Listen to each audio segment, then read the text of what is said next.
ರಾಜಸ್ಥಾನದಲ್ಲಿ ವೀರಯೋಧನ ಮರಣ, ತಾಯಿ ನಾಡಿಗೆ ಆಗಮಿಸಿದ ಪಾರ್ಥಿವ ಶರೀರ.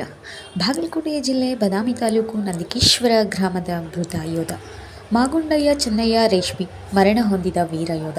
ಸ್ವಗ್ರಾಮದಲ್ಲಿ ಮೆರವಣಿಗೆ ಮೂಲಕ ಮಾಜಿ ಸೈನಿಕರು, ಪೊಲೀಸ್ ಇಲಾಖೆಯವರು, ಶಾಲಾ ಮಕ್ಕಳು ಹಾಗೂ ಕುಟುಂಬಸ್ಥರು ಮತ್ತು ಗ್ರಾಮದವರು ಎಲ್ಲರೂ ಘೋಷಣೆ ಕೂಗುತ್ತಾ ಮೆರವಣಿಗೆ ನಡೆಸಿದರು.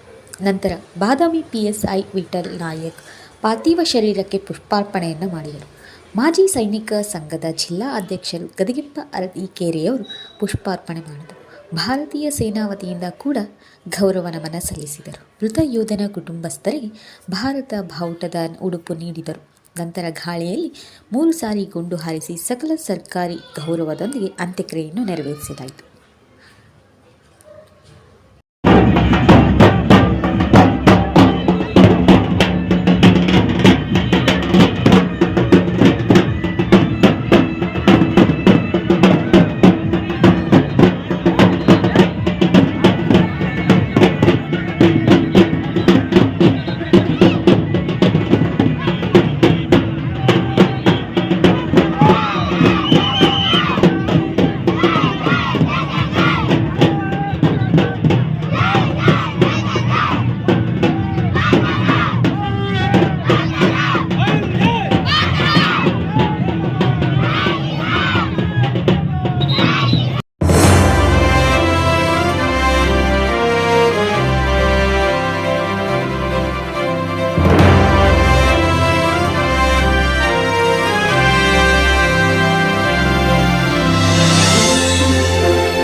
ರೇಷ್ಮೆಯವರಿಗೆ ಗೌರವವನ್ನು ಅವರಿಗೆ ಇಟ್ಟಿದ್ದಾರೆ.